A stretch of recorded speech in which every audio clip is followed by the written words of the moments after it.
Hello, everybody, and welcome to Truth Be Told. I'm very excited to be here with you today. Excited to record this episode and excited for you to listen to it because this is going to be our last episode of my trip through Israel. Now, that doesn't mean the series is going to be over because the trip itself isn't done. I still went to Jordan after this time in Israel, and there's a whole range of things to cover as far as the travel and getting into the country and what we saw there. So the series won't be done. But as far as our actual trip in the nation of Israel, this episode should cover the final 2 days of that portion of the trip. So very excited to get this portion of the trip recorded, and hopefully it's been enjoyable for you up to this point. I did want to mention that I've been posting with each episode. There's a Google Drive link in the description of each episode. So if you look and you see a description wherever you're listening, there should be a show more button or see more button, and it'll show you a description of the episode. But then down below that, if you keep scrolling, there should be like my email address, YouTube link, and a link to a Google Drive account or a Google Drive file that has pictures and a few videos in it, and they're labeled by day. So if you want, you can listen to each episode and click on the folder and view the pictures that I'm looking at as I'm telling all the stuff that's happening to us on our trip.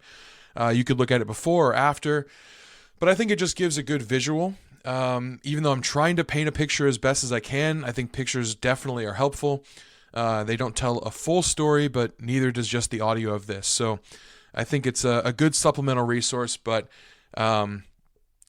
whatever you want to do. I know some people don't have time to, or they're listening to podcasts as they're doing other things that they can't really stop and look at pictures. That's all good, but it is there if you'd like to view them at your leisure. So on this first day, it was Friday. We're going to go through days 13 and 14. So on day 13, started out like any normal day, but we had kind of less planned for the day. We were going to be seeing less sites, really only two main sites, and then there was going to be a period of time in between those two where we could get lunch, and there was going to be some shopping areas, and we really haven't had much of that up to this point. So, I mean, most places you go, like there's shopping done kind of interspersed throughout the whole trip, right? But for this, it's like we were go all the time. And not to say that nobody bought anything, but there was no time for like, okay, now there's time to just go and do what you'd like to do in this period. That we're always together, going somewhere, seeing something, very intentional with our time. So on this day, we had two sites to see, which was the Church of the Holy Sepulcher and the Garden Tomb, both proposed sites of Jesus' crucifixion and his burial, which also would mean his resurrection. So very interesting sites, and we'll go through the merit of each of those and what I saw and what I think on it. Everyone's got their own opinion. But these were the two sites we were going to see, and then we did have that middle time in between for shopping that normally I wouldn't include in a podcast. Like, what are you going to say about shopping? But there were some funny things that happened that I figured I'd share that kind of speak to the environment and, I don't know, are just kind of funny anecdotes that I figured might not be the worst to go through. So that's what we're going to do today. But like I said, it started as a normal day. We hopped on the bus, and it took us to the old city of Jerusalem, not to the Temple Mount area, so we didn't have to go through security or anything. But it dropped us off, and we started walking down these almost like outdoor hallways or corridors that were filled with market vendors. So it was kind of an open air market, not for food or anything, but just trinkets, souvenirs, things like that. And I was a little bit disappointed, admittedly, that for the most part it seemed very touristy. All the pictures, if you look at them, they look very authentic, very Middle Eastern, Mediterranean, Israeli. Like they just look the part. And yet, if you looked in each of the stores, it's like you can kind of tell most of the stuff in these areas were, outsourced from China and purchased and brought in, and they were just lining the shelves with them. So nothing that I really felt like compelled to buy, nothing that I felt really was representative of my trip up to this point. So I was a little disappointed in that. Not that we had much time for shopping at this point. We were pretty much making a straight march through the marketplace to get to our first site, which was the Church of the Holy Sepulcher. But it was a pleasant walk, I'll say that. Nobody was pushy or trying to like force us to buy anything. They just kind of, stayed in their little market and watched us walk by. And some people would show interest in something. I'm sure they'd talk to people. But for the most part, they just let us kind of view the things they were selling and enjoy the walk. So that was really nice, because some places I've been where they have marketplaces, it's, at least for me, I find it very uncomfortable. It's like the kind of culture shock that is not at all enjoyable. I know that I went to Tijuana, Mexico, I think twice, when I was like either a young teen or a preteen, and it was just awful. Like I really, really did not enjoy that at all. Now, obviously, a lot poorer people, and they're like desperate to sell you things because that is how they literally survive and live. And so I understand their pushiness, but especially as a teen or a preteen, the feeling of like they're going to steal things from me was just awful. And, they'll grab your arm and just pull you straight into their booth or their store. So I hated that. I didn't know how to deal with it at the time.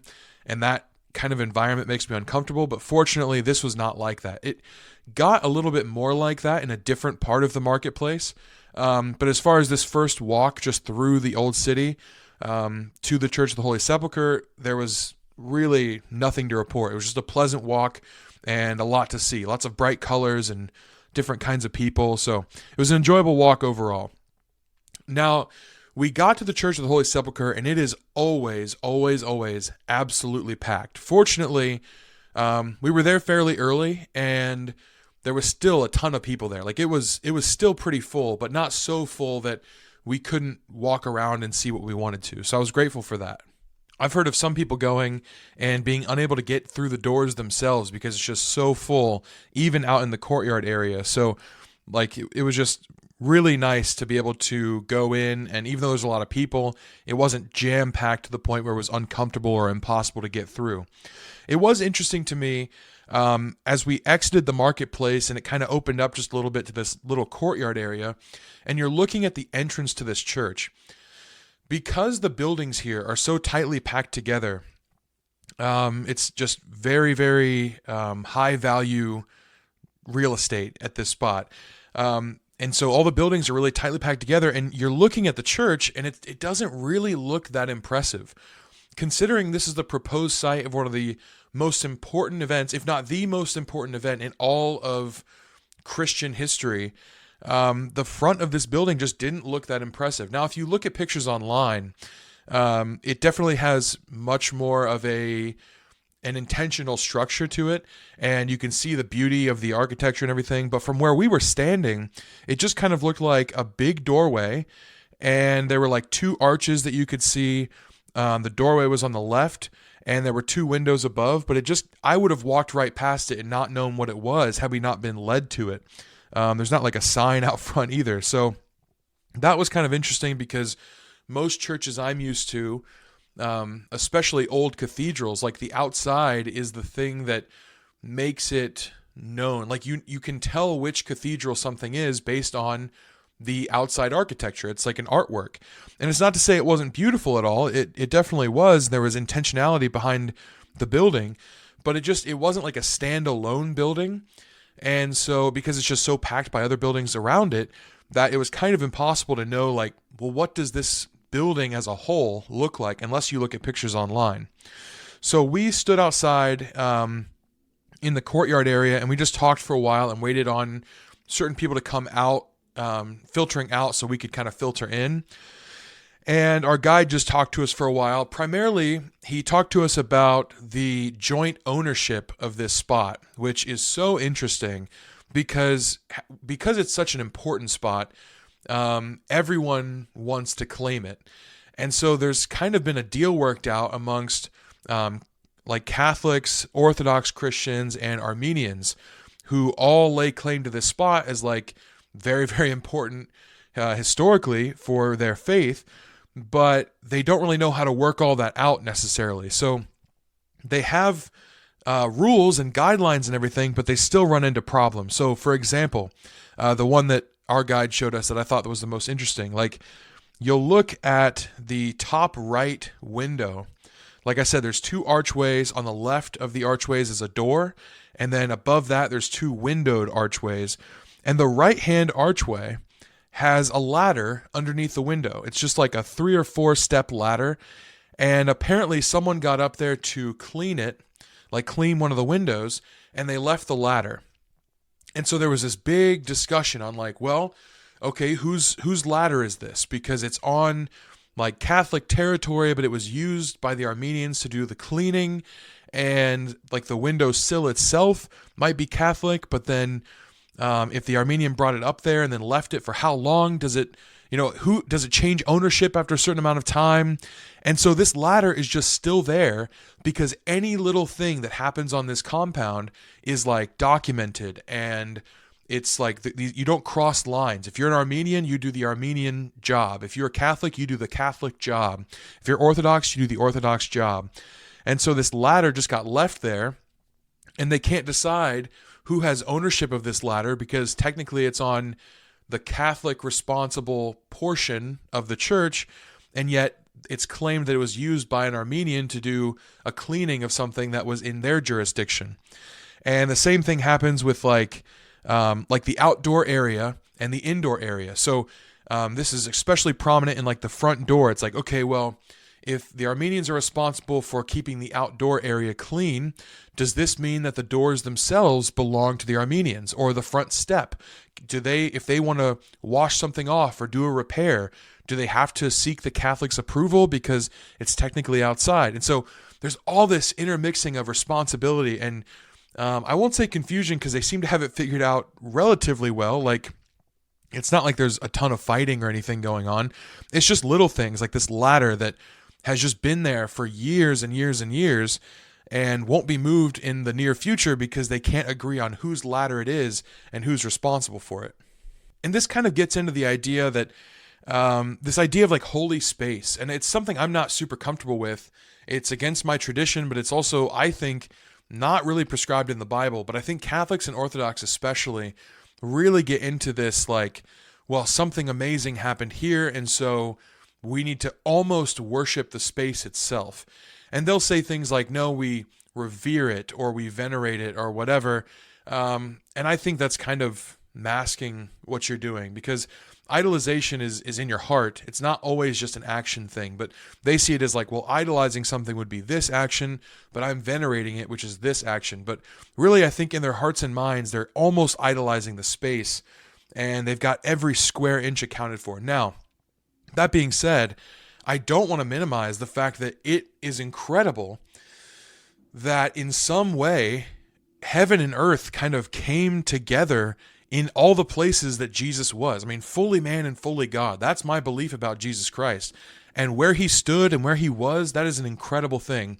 The places where God worked incredible miracles, I think, are worth seeing and worth being impressed about. And they have a sense of gravity about them, and I don't think there's anything wrong with that. But you'll see as we go into this building that it's not just the organized churches themselves that have this idea of every little square inch must be accounted for, and every square inch is holy, and only we can be the custodians of something so holy. Even the parishioners, the people coming into the church themselves, or the people making pilgrimage to this place, they see this as like, every square inch of this place is very, very holy. And I can't get behind that. Now, like I said, if this is the site, then I'm very interested in it, and I want to be respectful of it. And I do think that I'm in sort of a state of awe of the fact that God did an amazing thing here. And I think all that's fine. But I definitely fell very short of all the people that were here visiting. And you see this as you first walk into the building. So you walk in, and right in front of you, as you walk through this left arch into the main door, there's this stone on the ground, and it's probably about 7 feet by maybe 2 feet. And it's down on the ground, so you have to kneel to touch it. It's maybe like sticking 2 inches or so out of the ground. You know me, I touched every rock I could, so I definitely touched this one too. The belief here is that this stone is where Jesus' body was laid after it was taken off of the cross. So all those images, think of like the Pieta, all those images of Mary holding Jesus and John, or some of the watchers of the crucifixion gathered around. This is where that would have taken place in the mind of the people that run this church. Now, is it true? I have absolutely no idea. There's nothing historically that can indicate that this stone specifically was exactly the place where this happened. It's just, that's the tradition of it. I'm not even sure how far back that tradition goes. But it kind of reminds me of like the Via Dolorosa. And I'm not going to say that there's no truth to that at all. I think there are definitely places like, I mean, one of the places is here where Jesus was crucified. So I think that there is a spot in this world where Jesus was in fact crucified. There is a spot where he was interrogated and beaten and made to carry his cross.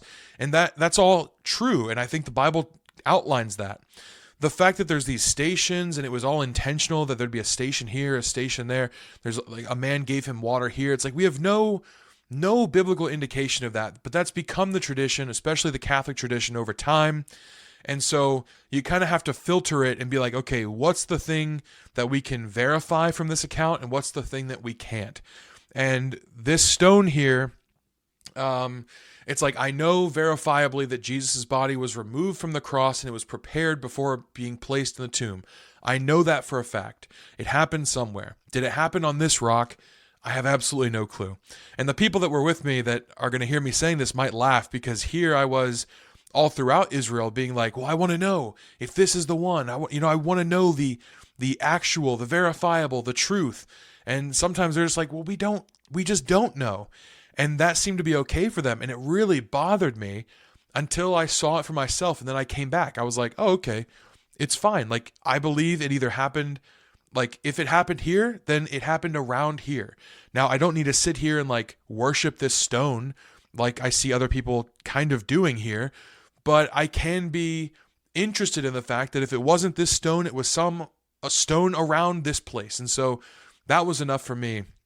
And I found it interesting, my shift in mindset here.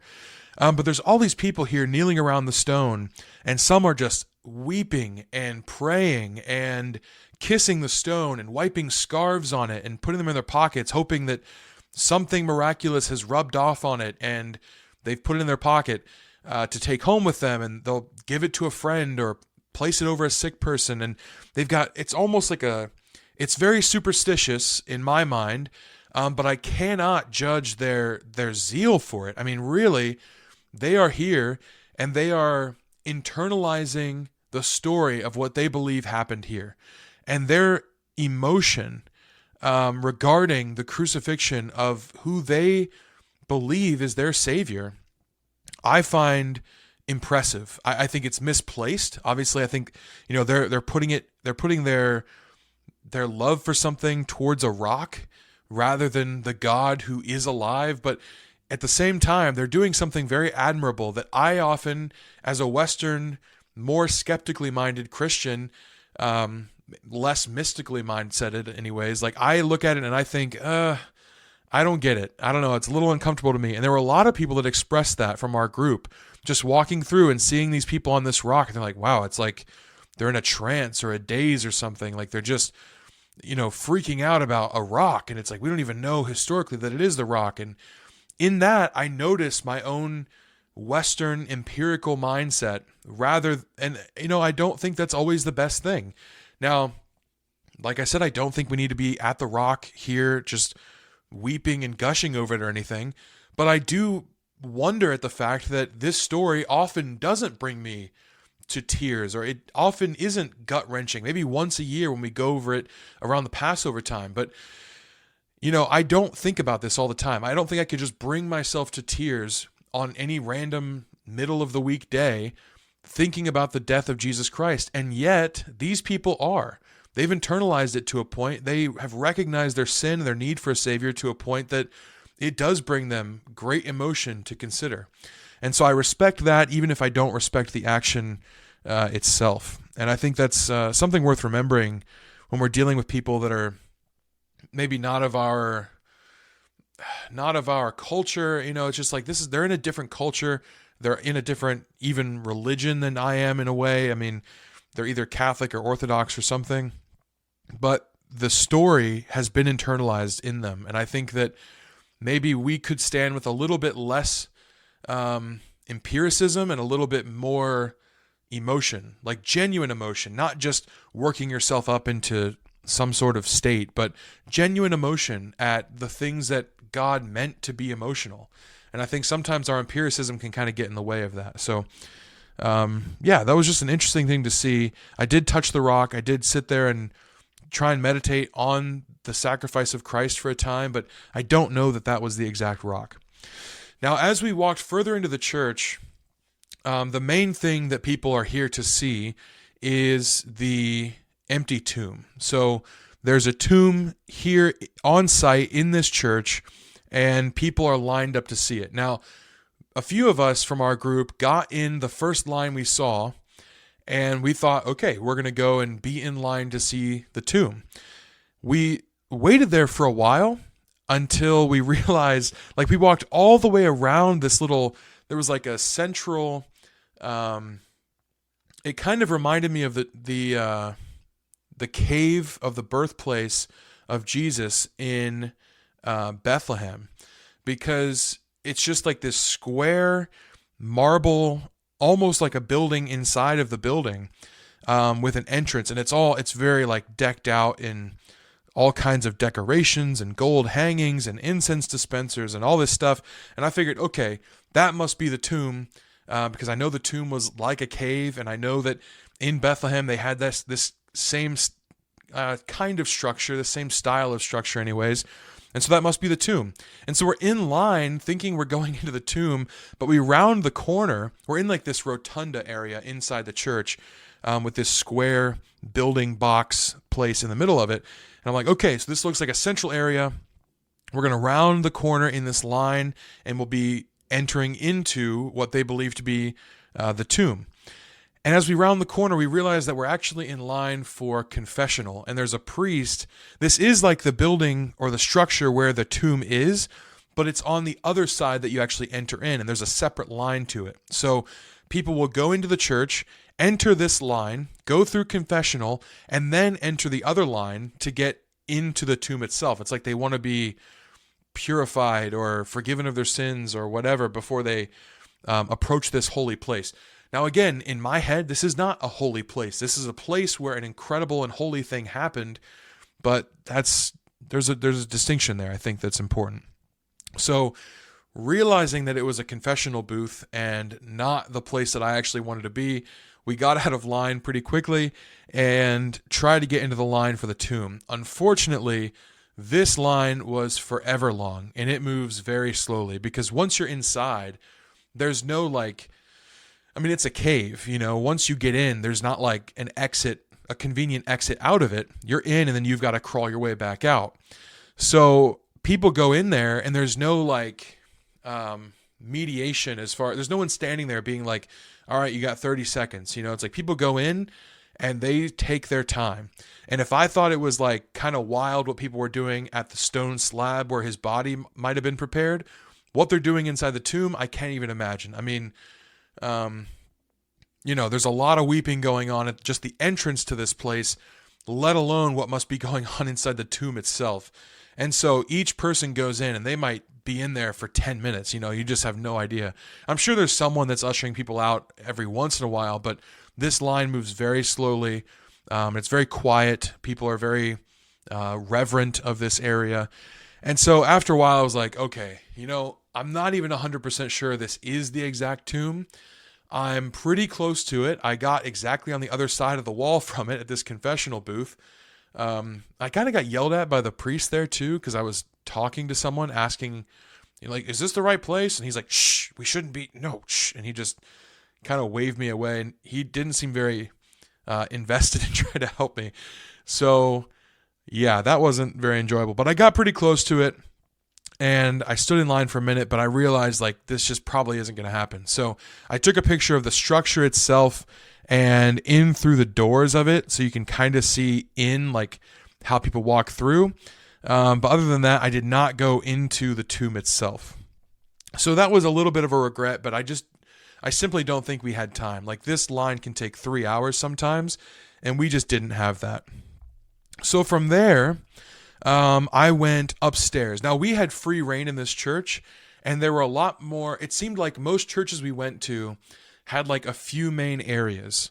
There was the historically significant part part of the church, and then there was like the place where people would meet for services. These were kind of the two main areas, and they were kind of wide open.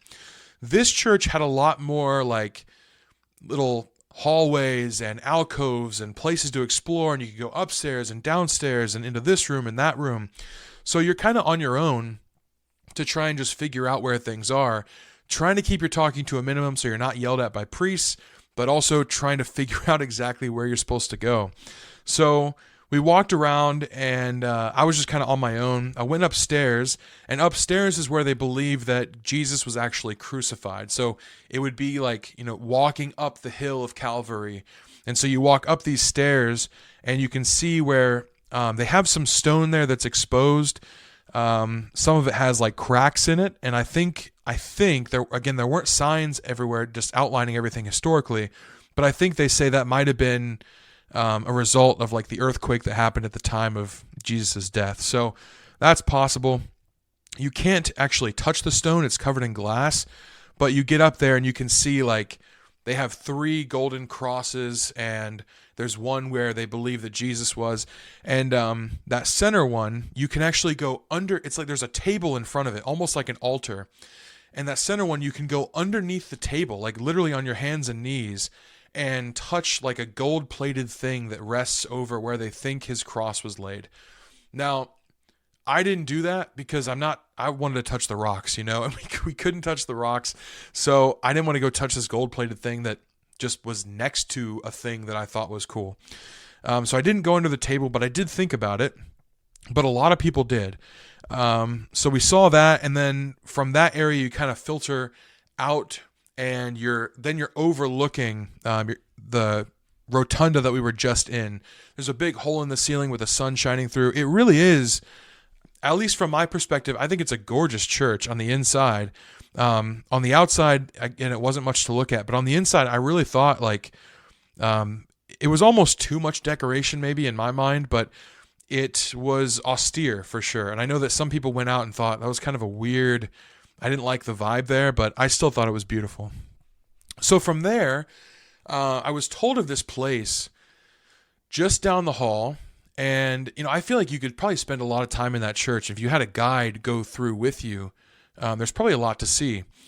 And I would have been fascinated to do that. But I was told there's a place called Nicodemus's Tower, or the Tower of Nicodemus. And so I went over there, and I thought, I just don't know what this is. But you go in, and as you walk into this little round room, which I guess is the base of the tower from the outside, you go in this room, and there is another tomb. This one has no line at all, so maybe like 1 or 2 people. But it's supposed to be very similar looking to the one that is the one they believe that Jesus was in. And so I figured, okay, well, I didn't go into that one. I'll go into this one. And it turns out this tomb is actually believed to be the site of Nicodemus's tomb. You remember in the gospel account, Jesus talks to Nicodemus, and that's when you get the whole, unless one is born again, then he cannot enter the kingdom, and Nicodemus has questions. But it's believed that Nicodemus and Joseph of Arimathea were members of the Sanhedrin, Pharisees even, but became supporters of Jesus and ended up being followers of him and possibly even leaders in the church later on in Jerusalem. So this was kind of cool if this is the site of Nicodemus. I read a while ago, there's an apocryphal work called the Gospel of Nicodemus, and it wasn't my favorite apocryphal work by any means. I don't think it's genuine. I don't think Nicodemus actually wrote it. I think it's like 2nd century or so, but it was interesting and kind of made me appreciate the historical figure of Nicodemus, or at least who they believed him to be. And I think the early church appreciated the testimony of Nicodemus because he was this high up Jewish official, and for him to be supportive of the ministry of Jesus Christ was very significant. So to be at this tomb was pretty cool. And you go in, and there's not a lot of room in here. I think you could probably fit like 2 or 3 people in, but it was really, really cramped. So I just went in by myself, and there's like a metal grate in the floor. I'm not sure for what. There were candles stuck in it, so maybe that's all it's for. And I was trying to be careful not to like light myself on fire either, because I didn't exactly want that to happen this early in the day. but it's just a cave. There's like very literal rock walls and these candles on the ground, and then two hollow recesses in the wall that they're maybe a foot and a half high and pretty deep. Like I wouldn't ever go into them. My guess is that the body would have been laid inside the main area of this cave until it decomposed, and then it would have been placed in a bone box or an ossuary and then put inside these two recesses. So there's a picture there. You can see it. You can see both of one me on the outside of it and one of me on the inside of it. So I'll post both of those in the description in that Google Drive link. So you'll have those there. Now, before I left, there was one other thing that people were saying that they believed to be here, and I wanted to go see it. So I was just about to walk out of the building, and my dad stopped me and he said, "Oh, did you go in this room over here?" And I hadn't, so I went in. It was really strange because as I walked in, there was no one else in there aside from two, I don't even know if they were priests or not, but they were wearing all black and they had hats on, very official looking, regal, religious people. And so they were the only people in this room, and you had to step up into it, and it just felt like this was a place that I wasn't supposed to be. Nobody else was there that was like a tourist or a parishioner or anything. And so I was like, I feel like I'm going to go in here and be immediately yelled at. And they were like walking around really quickly, and talking to each other in hushed tones. So I was like, okay, well, I guess I'm going to just be ready to get yelled at again by another priest. So I stepped up into the room. They didn't say a word to me. They were kind of annoyed that I was in their way, but they didn't tell me to leave. And you walk through this room, there's nothing in it besides like a lamp on the ceiling. But across the room on the far side, there's a glass window set in the stone wall, and it's lit up from the inside. Now, you can't get up close to the window itself because there is a little tiny gated doorway. There's like a gate that's probably about waist high, and then a wooden doorway to get through to it. And with those guys standing around, I didn't want to chance it. And even after you would get past the doorway, I don't think there's any great way to get over to the window itself. But apparently what this is in this little windowed area, as close as you can get to it, it looks like there's a stone wall with a window in it, and through that window is just rocks. But what they believe this is the tomb of Adam and Eve. So if I already can't historically verify that this was the exact spot that Jesus was crucified, and that was in the first century, I'm not exactly sure how we can historically verify that Adam and Eve is buried at this spot, but who knows? I mean, weirder things have happened. So I took a picture of it anyways, and there's oddly a picture to the top left-hand corner of Jesus on the cross. I'm not really sure why that's there either. I'd have to look it up. But it was interesting nonetheless. I mean, they clearly believe that that's what they've got here. So why not take a picture of it? All in all, as you leave this church, you're kind of just struck with the idea that this is a very old church with very old, long-standing traditions, that this is the correct place in the minds of the organizers of this church and the people that are visiting on pilgrimages or that just go here for church. People believe very strongly that this is the correct place and they have all the correct artifacts. And so you walk out, and as doubtful as I was going in, I walked out with a sense of at least respect for the people that do believe that they have the right place here. They have reason to believe that it's the right place, and we'll talk about that in a little bit. I want to go through the second site first, then we'll talk about which one I believe to be the right one, if either of them are the right one. So they have reason to believe it, and their zeal for that belief is impressive. So I do appreciate all of that, and you walk out not at all wanting to mock their belief. I know some people, it's very natural, I think, for people to look at the belief of another person that might contradict their own thoughts on something. And it's very natural to want to mock that belief or mock that person to try and delegitimize their view. And we do this even if we're not like rude people. There's some like really good people that will feel this way naturally. It's like you believe something like that, man, that just like you lose a tiny bit of respect for the person because they believe that. Interestingly, though, here, even though I walked in with like a good, healthy dose of skepticism, which I did for pretty much every site that it's believed that, the story goes that Constantine's mother, Helena, as the nation of Rome was being converted to Christianity, she went on a tour of Israel herself to try and stake out spots for new churches. And she relied on some testimony of the local people, but it's believed that some of them might have lied to her because they didn't want the actual spot to be desecrated by a giant cathedral. Or possibly some say that she had visions, or she wrote that she had visions that told her where the specific sites were. And so when she got to this site, she said she had a vision about it, and there also was a tradition that went with it, and so that's interesting as well. And then she walked in, and it was originally a pagan church actually on this spot. But she walked in, and in like the basement area or the attic area, I forget which, she found remnants of what she said were a cross. And so they have pieces of that as well. Not on display here. They've since taken those. But that's kind of the idea here. But I didn't walk away from this site feeling at all disrespectful towards the people that believe that this is the correct spot. I think they do have good reason for it. But like I said, we'll talk about that in a little bit. So after we left the Church of the Holy Sepulcher, we then made our way towards the Muslim quarter of Jerusalem. And this is where we were going to be kind of breaking away from each other. We were going to have lunch wherever we wanted, and we could do some shopping. So we entered into the middle of the Muslim quarter at this point, and we kind of stopped at this fountain square area where there was restaurants and there were places to shop. There were market vendors and everything. So we stopped there and got food. And then we just started doing some shopping. So we were looking for things like just things to bring home to people, things that were representative of our trip.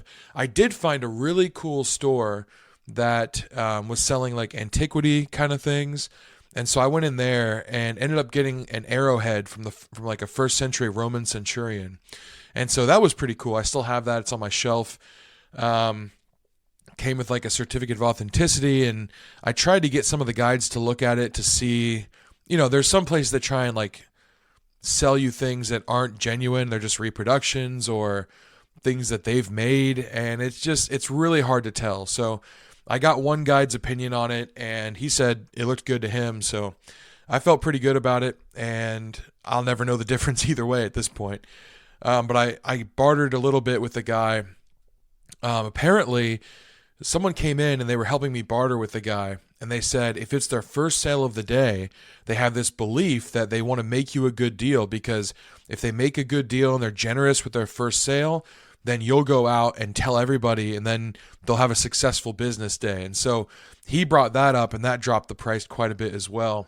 So that was nice. I appreciated that. And then someone else came in and was helping me too. They said, well, does he get a display case for it, like a little stand that he had it on the shelf? And he said, no, I don't give these away.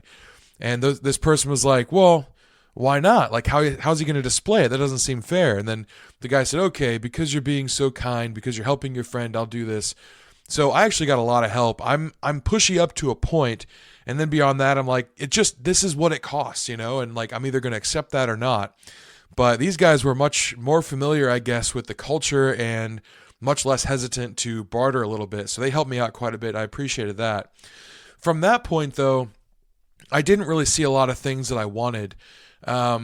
We were looking for just really anything that people from home might want that isn't too heavy to put in your suitcase. And, I don't think we found anything really that day, but it was still cool to go into some shops. There were some that were family owned for a long time, and they had some cool old artifacts or historical pieces that I thought were just interesting to look at least. But then after a while, I was like, okay, I think I'm done shopping. So we went back to the central area where this fountain was in the middle of the square. And it wasn't on or anything, but it was kind of a blue stone structure that I guess is normally a fountain. There was just kind of trash inside of it, unfortunately.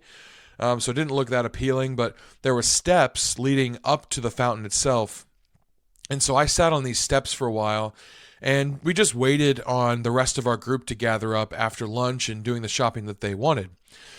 So at this point, I'm done shopping. I'm done, looking at things, and I don't really want to spend any money on anything here. I've seen what there is to see, but there's these people wandering around, and so there's some of our group sitting on the fountain and just standing around waiting, and there's these people that are wandering around, and this is where like the pushy kind of marketers started to come out, and they would go up to people and like put hats on them, and it was like or like turbans or just different things. And I was like, man, I don't even know culturally what that means. It's like, that doesn't look like something that I want to be walking around Israel wearing.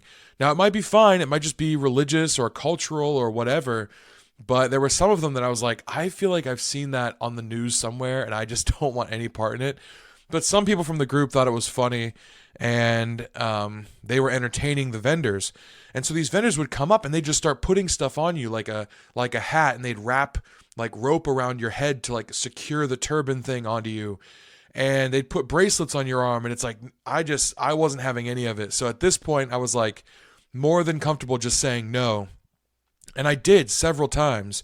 But this one guy just kept circling around and around and around, and he was selling bracelets, and he said they're 3 for $1. And they weren't like super nice. They weren't anything that I wanted. I don't think it said made in China on it, but it's that kind of thing. They look like vaguely Middle Eastern. And so he's trying to sell these things, and he's putting them on people's arms, and he's like, people are like, no, absolutely not. Just go away. And so he comes up to me and he goes, what about for your mom or your sister or girlfriend? Or, I mean, there's got to be someone you want to give a bracelet to from Jerusalem.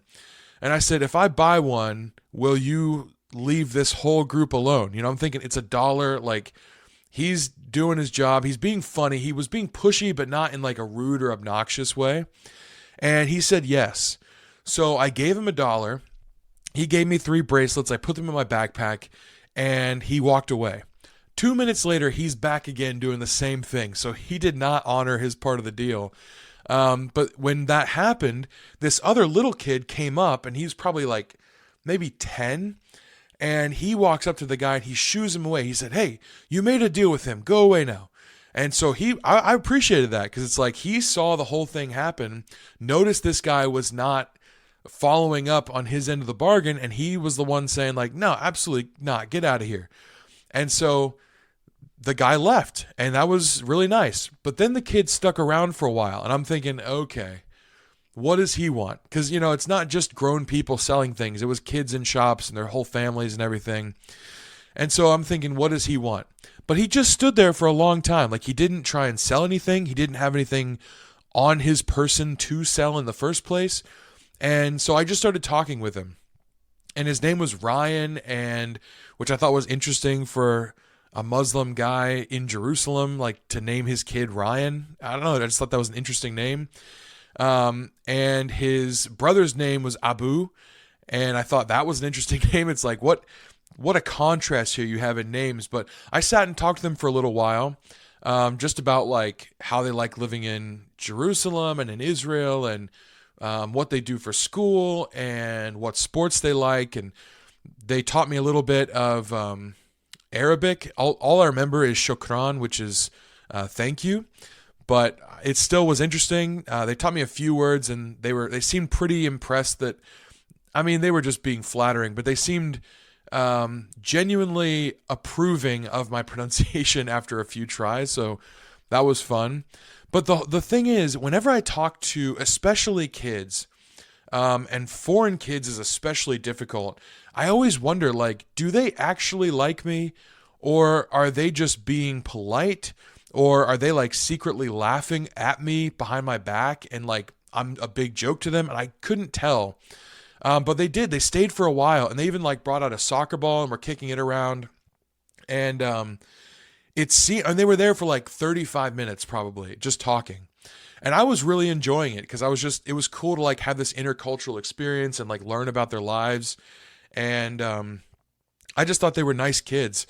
And so I gave each of them a bracelet that the other vendor had given me, and I said, here, you can either resell this if you want, or you can give it to your mom or your girlfriend at school. And they thought that was hilarious. And then they ran off, and I was like, they said, okay, we have to go, we should probably get back to work. And I said, okay, well, have a good day. And that was really it.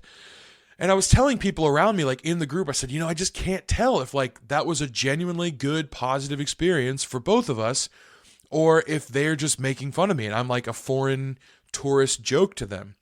And the people around me were like, no, it seemed like they really enjoyed that conversation. That was like really nice. And it was cool to see that interaction. I was like, okay, good. I'm going to walk away from this feeling overall positive about it. Now, about a minute passed by, and Ryan comes running up again. And he says, hey, I told my dad about you. He said, come to our store down the street and he'll give you a gift for free. And I said, yeah, I've heard this free thing before. Like they'll all tell you like something for free, something for free. And then they'll say, well, now you have to give me a gift back. Just anything. Anything is a gift. And they want it to be an appropriate price for whatever they just gave you. So it's not free. It's not a gift. You're paying for something, but they're just using certain language to make it sound that way. So I was like, I've heard of this free thing. I don't want anything for free. I'm good. Have a great day. He said, no, come. It's not very far. It's just down the street. You can see it from here. And he points down the street a little bit. And I'm like, okay, this kid's not going to leave me alone. He's been nice and honest up to this point. Overall, a positive interaction. He said, no, my dad just wants to thank you. And so I went up. I went down the street and into the shop. And the dad's sitting there like a sultan, just on this like giant pillow on a chair. Like there's a little chair low to the ground. He's got a giant pillow on it. He's just like sitting almost kind of cross-legged on it. He said, oh, you're the man who's been very kind to my boys. Thank you so much. He said, there's a lot of horrible people out here, very rude, and mean to my boys, so thank you. I just really appreciate it. I said, well, no problem. They're good kids. I enjoyed talking with them. And I said, how long have you been in the store? We talked for a minute. I said, all right, well, I got to go get back to my group. And he said, wait, I want to give you a gift. And I said, no, that's what he said. I don't need anything from you. It's fine. I just enjoyed talking. He said, no, please, it would be rude of me not to give you a gift. And I said, well, no, I'm not spending money right now. Like I have no money to spend on things. And he said, that's fine. It's fine. It's a gift. And I said, I don't really want anything. It's fine. Like I've already looked around. There's nothing here I really want. And he said, well, how about a scarf? And he looked in the back of his shop and he said, here's a beautiful one. And he pulls one out. He said, do you want this? And I said, no, honestly, I don't want anything, please. And he starts wrapping it up. And he puts it in the bag and he says, here, it's beautiful. This is for you. And I said, man, like, honestly, I'm starting to think maybe it is free. I don't know. Like, maybe he just appreciated me being nice to his kids. He hands me the bag and he says, now, you should give some gift back. It's custom. I'm like, oh, man, here we go. I said, no, it's okay. I don't want to take anything from you. I said, your son said it was free. And he said, oh, he shouldn't have said free. He should say gift. He's learning. And I said, yeah, okay. Learning to swindle was what I wanted to say. But I understand they're doing their jobs and they obviously have some modicum of success at it. So he hands me the bag and he said, just give a gift back. And I said, nah, I don't have money to spend on this. No, thank you. So I handed it back. And I start walking up the street. He says, wait. What do you have? And I said, what do you mean? I said, I got $5. How about that? Like at this point, I'm going to be late. My group's like gathering together to start leaving. And I said, $5. He said, oh, okay. And he pulls off like this like scarf low down on the shelf, like clearly a misprint. It's got like the ink stains on it are like not even. It's not very precise. He said, here, you can have this. Rolls it into a big ball, throws it in a different bag and hands me that one. Takes my $5. I'm like, man, overall, I'm still going to count it as a positive experience, but I definitely got swindled. And it's just, I don't know. It was just something funny to me. I still have, I gave the scarf to my sister, but I have the bracelet. And so hopefully they at least appreciated that, or maybe they just resold it, or they, I don't know, gave it to their mom or something. But I have the bracelet on my shelf to remember that interaction by. For one, just because I think it's cool to have interactions with people that like truly live there. You know, it's not just like yes, I'm in a touristy area, but these guys are like genuine, living in Israel, Jerusalem, born and raised. You know, I just thought it was a good interaction, even though I got absolutely cheated out of $5. And I got back to my group and everybody laughed at me because I caved. So that's the story I wanted to share about that. From here, I'm going to move on from making fun of myself from here, we moved on to the garden tomb, and we just walked through the streets. Everything's pretty compact here, not any room for cars by any means. So we walked through the streets to the garden tomb. And I was really excited about this because going in, this was the place that I was convinced was the spot of Christ's crucifixion and burial and resurrection. So I was pretty convinced this was the spot, and I was hoping that I would be proven right. So bear in mind, I had a bias going in. So we walk in, and initially we're just walking through kind of a garden area. It was beautiful. And it wasn't like a wild garden by any means. It's clearly very well cultivated and propagated. So we're just walking through these plants to this area where there's like theater seating, and probably just like 10 rows or so of theater seating. And so we're sitting there, and this woman comes out, and she is our guide for this place. And so she starts giving us this like presentation, and I really didn't enjoy it because it was clearly rehearsed. Like, it wasn't a person talking about something they know a lot about. It was someone rehearsing a script and then delivering it to you. And she had pictures and everything. And I guess the whole thing that this kind of stems on, that this would be the place, is the fact that it is currently outside the city walls of Jerusalem. And it's on this hilltop area that they believe looks like a skull. So in the gospel accounts, it says they took him to the place of the skull called Golgotha. Now, you're looking at it, and even this guide, she's like pointing up. She said, "And what does that look like over there?" And everyone's like, "I have no, like, it literally does not look like a skull." And she goes, "Okay, well, maybe you can't see the skull now, but look at this picture." And she shows us a picture, and I'm like, "Yeah, that still does not look like a skull to me." And she's like, "But bear in mind, there would have been erosion, and it would have looked totally different at the time of Jesus." And I'm like, "Well, then how can we know it would have looked like a skull?" Like, there are like 2 recesses in the rock, kind of. But it's really a stretch in my mind to call this looking like a skull. So we're there, and we saw the skull, or what she said was a skull. Then we walked down a little bit to get to the tomb area, and there's like a rock wall with just a hole in the wall, probably about 3.5 feet tall or so. And they were like pretty adamant about not taking pictures in front of it to keep the line moving. Fortunately, I got one on my way out. I appreciate my dad taking that picture. But I went inside, and it is cool in there. Like, it's definitely a tomb, and you can definitely see like how it's laid out, and it gives you the idea of a tomb. There's even like a track at the bottom on the outside where they say the stone would have been to be rolled in front of the door. Now, it looks good. There's even a Crusader cross that's been painted onto the wall, showing that even back in that time, they believed this was a special or holy spot that was visited. Doesn't exactly prove that it was Jesus's burial site, but that's kind of like one of their proofs.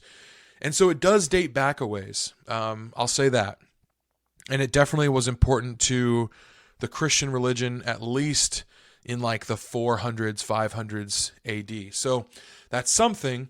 But does that mean that this was the spot? Now, this is where I want to get into what do I think about which place is accurate. Now, there's pros and cons of each. The garden tomb, really, it gives you a sense of that like serenity you would want from a garden. It is outside the current city walls of Jerusalem. It does have that tradition going back a ways. It does have the potential for that stony place to look like a skull. Other than that, I don't see a lot of possibility that this is the place, because even in the dating of the tomb, it just seems way off. It seems like it's a much older tomb than in Jesus' time. And typically you'd say, well, an older tomb doesn't mean Jesus couldn't have used it, except for the fact that we're given very explicit indicators in the Gospels that Jesus was laid in a new tomb that had never been used before. So it can't really be much older than Jesus in order to be a viable site. So for that reason, I think this place is kind of out. Now, what about the Church of the Holy Sepulcher? What does it have going for it? Even though I was going in pretty biased against it because I don't like things being based on Constantine's mother Helena having a vision somewhere, there are a few things going for it. Namely, the fact that this tradition dates way back before Helena to like the late 190s to like 200s AD with Origen or Origen, depending on how you say his name.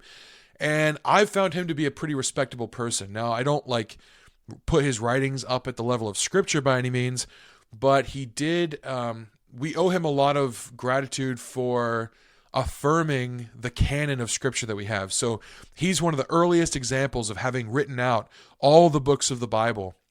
And so when we look back, we can see that even as early as about like 200 AD or so, he believed that we had the correct canon that we have today.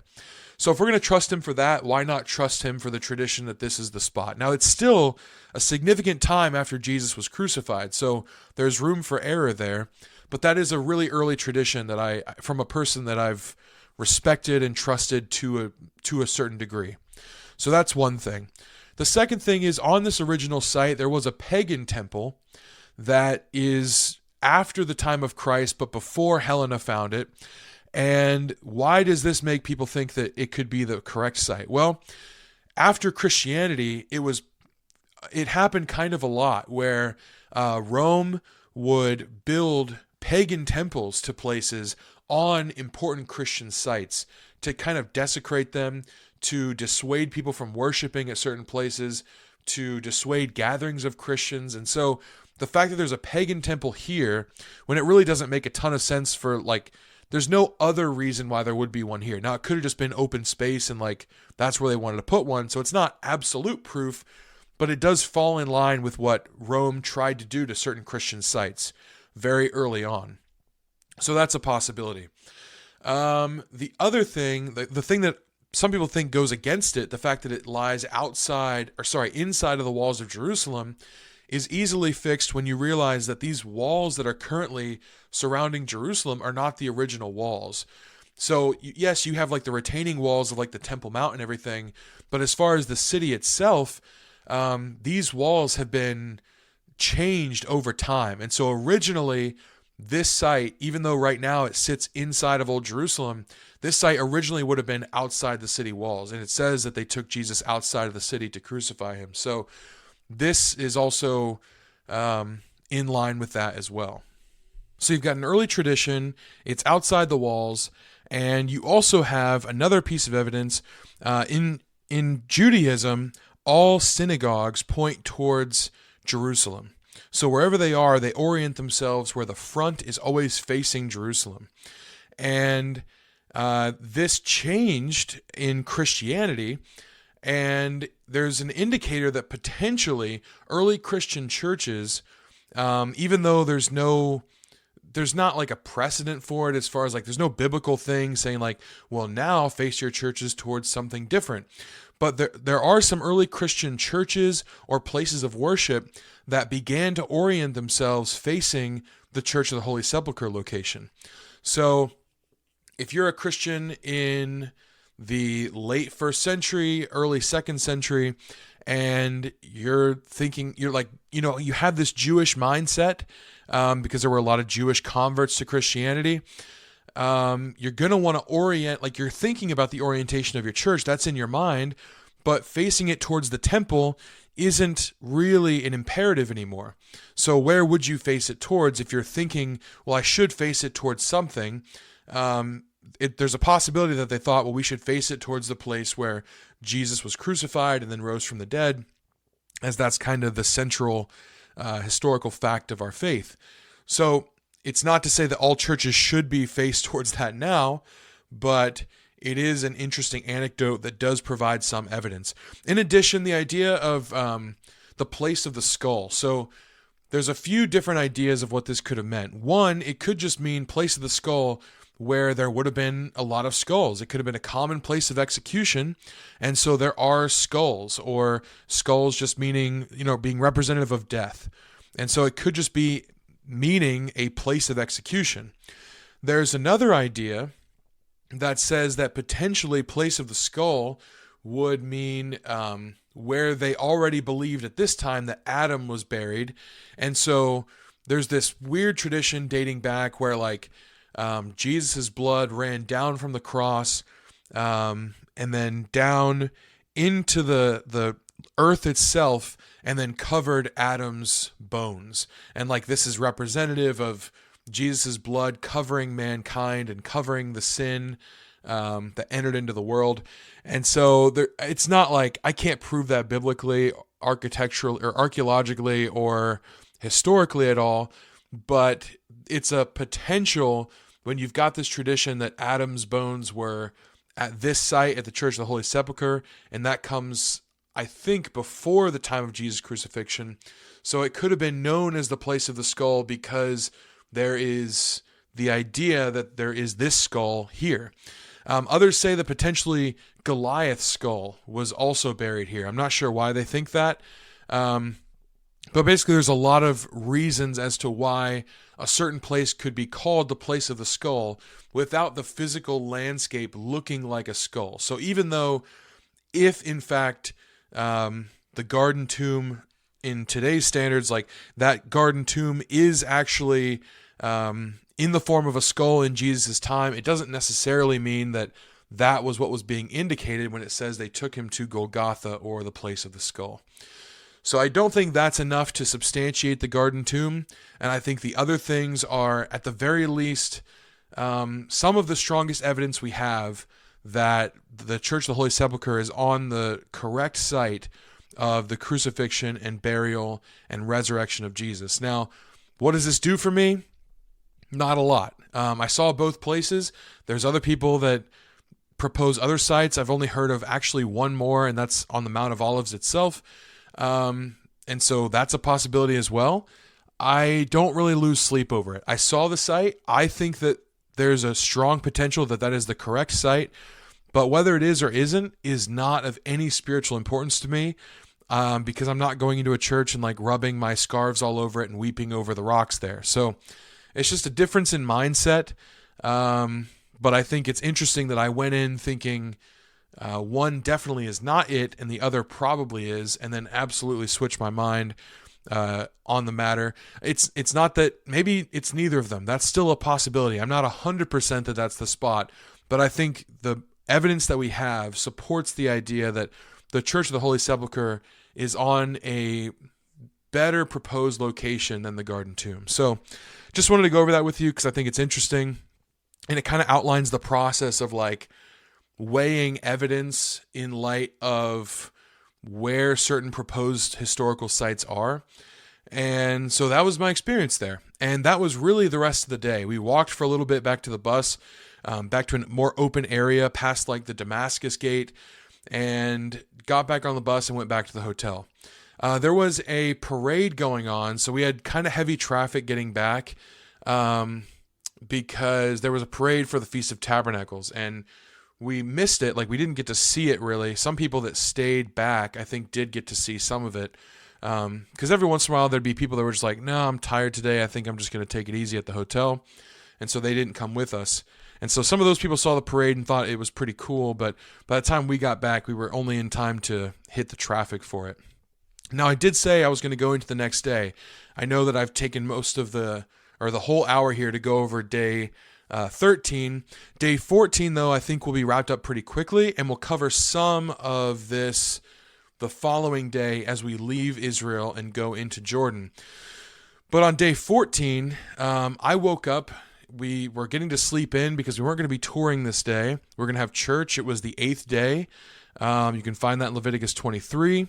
So there's 7 days of the Feast of Tabernacles, and then a separate holy day called the 8th day. That's also mentioned. So we keep that as well. And we were going to have church that day and just kind of take it a little bit easier. But I woke up pretty early in the morning to the sound of alarms outside of my hotel. And I thought it was like police cars or something. So I just like heard it and then went back to bed as soon as they stopped. A little bit later, I woke up to more sirens, and I thought, I wonder if I should record this, like just look outside the window and record it. Just in case it is something, you know, you never know. And so I figured I should do that, but I was so tired that I was like, well, If it's something worth recording, it'll probably happen again. And if it's not, and it's just police sirens, then I won't regret it. So I went back to bed again. Then I woke up before church and got ready, got dressed, and walked outside the hotel and went down to where church normally was, and there was no one in there. And I was like, man, okay, I don't know where anybody is. And so I went back up to my room because I had like forgotten a Bible and I wanted to see if maybe my dad had gone back up there. Got my Bible, and as I'm leaving my room, I see one of the coordinators of our trip, and he's coming out of his room. He said, "What are you doing?" He said, "We're not supposed to be out in the hallways." And I said, "What? What are you talking about?" And he said, we need to go down. Church is at the lowest level. So originally we're on the main floor where we have church next to the lobby.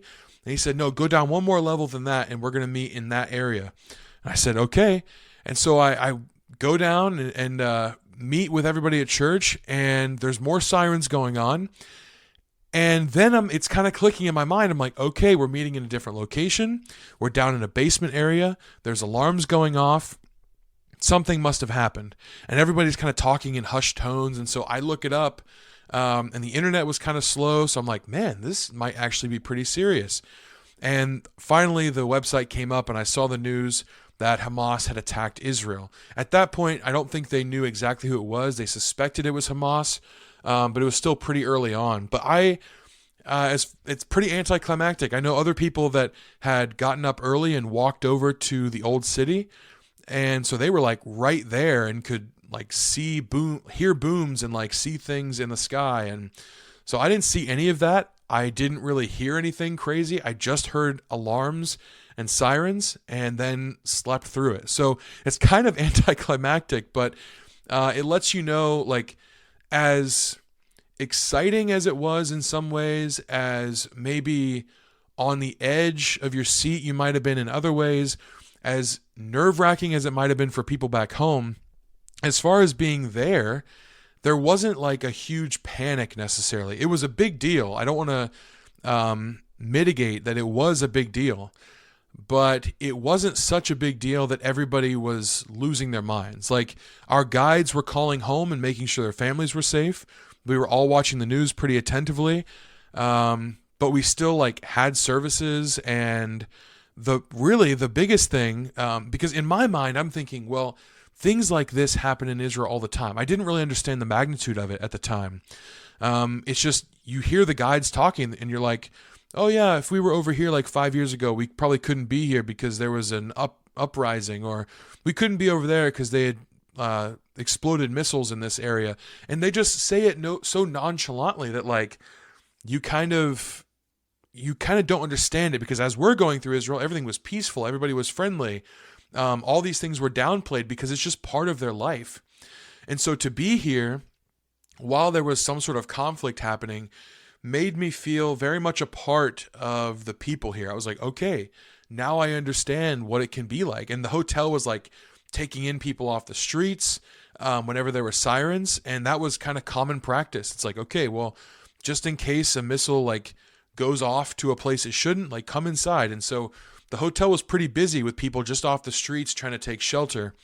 But we still had church, like we had church and made it through services and even a Bible study after. And it was nerve-wracking, but everybody did such a fantastic job. There was a perfect combination of the coordinators of the trip itself and our guides and the hotel staff of just not being panicked, but definitely being concerned about things happening that I think set the tone for everybody else. And so I really appreciated that. As the night went on, we had dinner, and I finally realized, like, oh man, tomorrow we leave, hopefully. And that's the thing I was most nervous about. Like, I wasn't nervous that this wouldn't end at some point. It never crossed my mind like we might not get out of the country. It never crossed my mind like we might be in danger. It more just kept crossing my mind that we might not get out of Israel into Jordan if there's tension between the Jewish people and the Muslim people, because Jordan is primarily Muslim. They don't really have a great relationship with the Jewish people of Israel. And so that was my main concern. And it seems foolish now, or kind of dumb in hindsight, because there was bigger things going on than I even really knew about. But admittedly, while it was happening, I just thought it was more fascinating than terrifying, because this is something that Israel goes through fairly regularly. Like, they're the center of a lot of negative attention through, I think, no fault of their own. Now, I'm not saying that the Jewish government or the Israeli government doesn't have their faults or they're a perfect government or anything. Nothing like that. But I do think that they get a lot of negative attention for just kind of being Jewish, for lack of any other description. I really think that's why. And they're just at this crossroads of people where it's like they're surrounded by enemies. And it really reminds me of Israel's circumstance in the Old Testament. You know, they were told to go into Israel, drive out the Canaanites, leave none, and they didn't. And ever since that time, they have just been surrounded and plagued by their enemies. And it was very sobering, but very fascinating to see that happen in a modern time. And I think that it gave context for a lot of the Bible and a lot of the modern problems we see there today. We've talked a lot about the ancient and archaic and the mix of that with the updated and the new and the modern, and how well it works despite being all on top of each other. And I think this was a prime example of that. Looking back to Israel, seeing that this is still the fight of Jacob and Esau years and years and years later, seeing that this is the principle of Israel to go into a nation and not claim sovereignty over a space, but try and work with those people, despite those people being directly the antithesis of their faith and beliefs, and somehow hoping that would work. And it just doesn't. And so I just think seeing that on this kind of scale was really a fascinating thing. It was a prime example of the modern and the ancient coming together, not in an archaeological way or historical way necessarily, but in a modern way reflecting the historical. So that was fascinating. And I really don't care to talk a whole lot about my political views or my thoughts on the whole thing. I will tell you that I think what Hamas did was an absolute atrocity. And if you think anything other than that, I really just don't even want you listening to me. So hate me for that all you want, but it was despicable. And there was just no call for it at all. And I firmly stand with Israel. But I don't care to get into it more than that. If you'd like to talk to me about it, you can email me, or if you know me, you can text me, and that's fine. I don't really want to just be sitting here in my own echo chamber and just kind of spitting what I think at you, because it is a sensitive subject for a lot of people. But if there's anything in you that doesn't just look at what happened on this day and think that is a horrible thing that happened, then I can't really talk to you about it anyways. So, but that is what happened that day. And I felt bad. That night was the last night we would see our guides. And so it was very sobering to see them in the corner. You know, we had a celebration for them, like a dinner, and they came and we gave them a tip and thanked them so much and applauded for them and showed them how much we appreciated them as best we could. And the drivers as well. I mean, I got really close to at least one of them, Atef. He was such a good guy. But this was the last time we'd see them. So I walked around and said goodbye to them and asked how their families were. And it was very sobering to see them like off in the corner calling home and just being like, okay, well, what are we going to do here? Some of them had sons that were in the IDF and they were being called up. One of them was considering rejoining the IDF if they needed volunteers and help. So it was a really hard way to leave people that had given you so much in this trip with their time and their knowledge and their experience. So to leave them at this time was horrible. So in whatever way we could, we tried to show them how much we cared for them and supported them and appreciated them. And so for that reason, I can't be silent on it, because I think it's a disservice to those people who became my friends, people that I know now and just am truly grateful for, that I think are just good people, you know, to the core. They don't share my faith, they don't share my culture, but we do in some ways share a history and at least an experience of having been through that day together. So, yeah, I think it's a disservice to them to be absolutely silent on it, but I don't need to get into it more than I already have. So that was a sad time to be leaving them. We were still very concerned, wondering the next day if Jordan would be open or if the border would be closed. That was a huge concern of mine. And so we waited to hear. I mean, we packed up as if we were going, but at this point in time, we were not 100% sure. I was less concerned. Some people were like, well, can we even get out of Israel at all to go back home, or are we stuck here? And I was like, well, I don't really care about that. I just want to know if I can finish, my tour. Like, I want to go to Jordan. I want to see the sights. I want to do the things. I'm not done. I'm not ready to go home yet. So I think it's an understatement to say I fell in love with this place to the point where at war, out of war, I had no trouble being there. And I had just had such a love for it that I was not ready to go home yet. Even though we were going to be leaving Israel and going to Jordan, I still very much, like, my heart was here in this place. So I wanted to go to Jordan, wanted to see the sights there. I really, like, my heart felt like I wanted to stay in Israel, and there's nothing I could do there, obviously. But absolutely, I didn't want to go home. So I was nervous about that, but we'll cover that on the next episode when we do, in fact, travel into Jordan, and we'll talk about that journey, and there's a whole bunch of stories to go with that. So that'll be an exciting episode, and we're nearing the end.